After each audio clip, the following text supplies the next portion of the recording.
Parfois, pour voir la lumière, il faut traverser les ténèbres les plus profondes. Bienvenue sur le chemin du pouvoir sans peur, sans masque, sans mensonge. Avez-vous peur des ténèbres parce qu'elles révèlent la vérité? Et si le pouvoir que vous craignez a toujours résidé en vous? Cette vidéo ne parle pas du mal, mais du pouvoir caché au-delà de la peur. Les 11 lois des ténèbres est un savoir ancestral qui nous enseigne non pas à vénérer, mais à reconnaître. Bonjour à tous. Avant de continuer, n'hésitez pas à aimer et à vous abonner où vous découvrirez ici une foule de choses passionnantes, utiles, mystérieuses et fascinantes.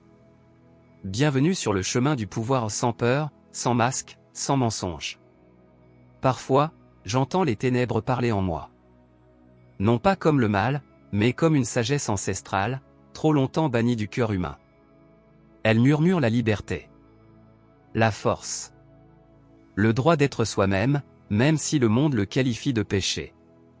Quand j'ai plongé mon regard dans l'abîme pour la première fois, il ne m'a pas englouti, il m'a tendu un miroir. Et là, je n'ai pas vu un démon, mais moi-même. Cette vidéo ne parle pas du mal. Elle parle d'éveil et des 11 lois qui ne se lisent pas dans les temples, mais s'entendent dans le silence de l'âme. Bienvenue dans l'espace où la lumière et les ténèbres ne sont plus ennemis. Où il n'y a pas de punition, seulement des conséquences. Où la force n'est pas le pouvoir sur les autres, mais le pouvoir sur sa propre peur. Aujourd'hui, je vais vous parler de 11 principes qui ouvrent les portes de l'indépendance intérieure. Ils n'exigent pas l'adoration. Ils exigent l'honnêteté. Ceci n'est pas une religion. C'est un miroir de la vérité. Les 11 lois des ténèbres, un message intérieur. Parfois, j'entends les ténèbres parler en moi. Non pas comme le mal, mais comme une sagesse ancestrale trop longtemps bannie du cœur humain.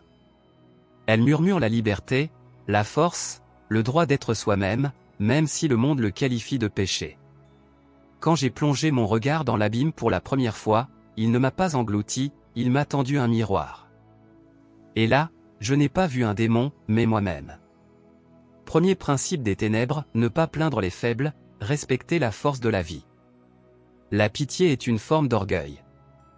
Quand on plaint, on se place au-dessus des autres, comme si l'on savait ce qui est bon pour eux.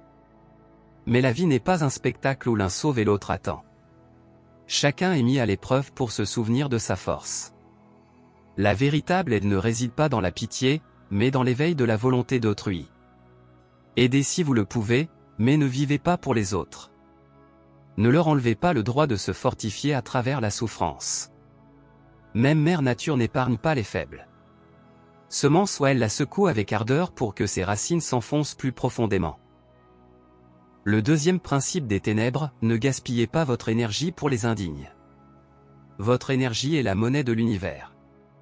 Là où se porte votre attention, votre destin vous suit. Le monde est plein de pièges, irritations, envies, disputes, personnes superficielles, conversations futiles.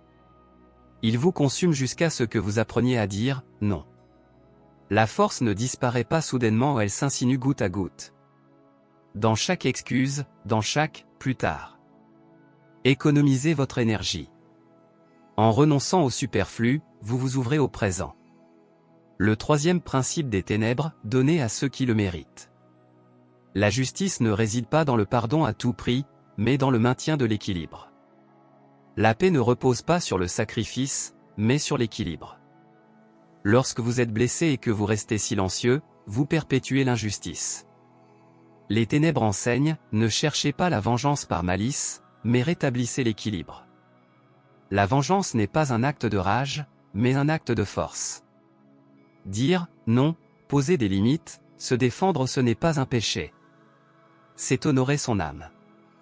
Le quatrième principe des ténèbres, respectez ceux qui vous respectent. Le véritable respect est un échange d'énergie. Si vous donnez et qu'on vous répond froidement, vous donnez votre vie au vide. Les ténèbres enseignent le discernement, tous ceux qui sourient ne sont pas lumière. La lumière sans sagesse aveugle. Chérissez ceux qui vous voient, qui ne réclament pas votre soumission. Qui sont près de vous, non par intérêt, mais par sincérité. N'ayez pas peur de fermer une porte, c'est parfois ainsi qu'un chemin s'ouvre. Le cinquième principe des ténèbres, ne gaspillez pas votre énergie pour des futilités. Les mots, ce sont des incantations. Chaque pensée crée une forme dans le monde. Chaque conversation est un sacrifice d'attention. On gaspille sa vie en futilité à se disputer sur des opinions, à prouver des évidences. À combler le silence par le bruit pour ne pas s'entendre. L'obscurité n'est pas le mal. Elle est la profondeur du silence où résonne la vérité. Parfois, le silence est plus éloquent que 1000 sermons. Le sixième principe de l'obscurité, n'acceptez pas ce qui ne vous appartient pas sans y être invité. Un pouvoir qui ne vous appartient pas exige toujours une vengeance. Lorsque vous vous immiscez dans le destin d'autrui, même avec les meilleures intentions, vous le privez d'une expérience qu'il doit vivre par lui-même. Le monde est un organisme vivant. Chacun a son propre chemin, ses propres dons, ses propres démons.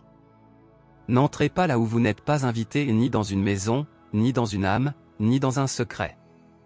Sinon, l'obscurité d'autrui deviendra la vôtre. Le septième principe des ténèbres, ne fait pas de mal sans raison. Le pouvoir dirigé vers le mal revient.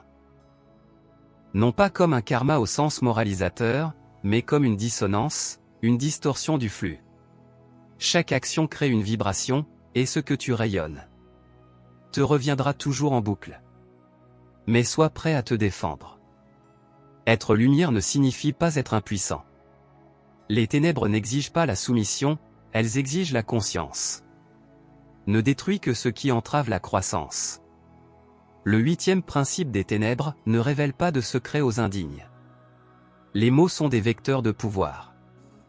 Si tu partages une connaissance avec quelqu'un qui n'est pas prêt, il la déformera, la desséchera, la transformera en une arme contre lui-même. Garde les secrets comme des graines.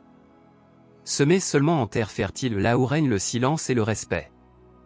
Laisse la vérité d'elle-même trouver ceux qui sont prêts. Le neuvième principe des ténèbres, ne te perds pas dans la foule. La foule a peur de penser. Elle vit d'instinct, d'applaudissements, du bruit des accords. Mais l'âme ne s'épanouit que dans le silence de la solitude. Ne sois pas le reflet des opinions d'autrui. Le monde détruit l'individualité sous couvert d'harmonie.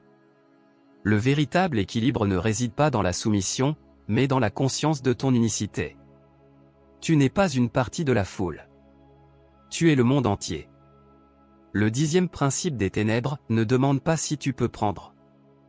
Une demande est un aveu d'impuissance.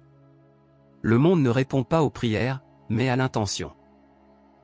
Quand tu agis, l'univers répond. Les ténèbres enseignent, tout ce dont tu as besoin est déjà à portée de main. Mais tu dois tendre la main. Les miracles n'arrivent pas à ceux qui attendent, ils arrivent à ceux qui avancent. Le onzième principe des ténèbres, ne vénère pas, reconnais. Les dieux en qui nous croyons ne sont que des reflets de notre pouvoir. Ni la lumière ni les ténèbres n'attendent ta soumission. Elles attendent ton éveil. Tu es à la fois un temple, un autel et un prêtre. Chaque fois que vous refusez de vous soumettre, vous reprenez le contrôle de votre destin. L'obscurité n'est pas le mal. C'est l'espace où naît la conscience. C'est la nuit avant l'aube, d'où jaillit la lumière. N'ayez pas peur de plonger votre regard dans l'abîme, il ne consume pas, il reflète. Et si vous vous y voyez, alors vous vous êtes enfin éveillé. Fermez les yeux. Écoutez le silence entre les battements de votre cœur. Voici la porte. N'ayez pas peur de franchir le pas. L'obscurité n'est pas un ennemi. Elle attend simplement que vous osiez vous regarder dans le miroir. La véritable lumière ne naît que de la conscience de votre propre obscurité. Si vous avez ressenti une réaction, alors le voyage a déjà commencé. Partagez vos impressions sur ce que vous avez entendu, et n'oubliez pas de liker et de vous abonner à la chaîne. Merci d'avance.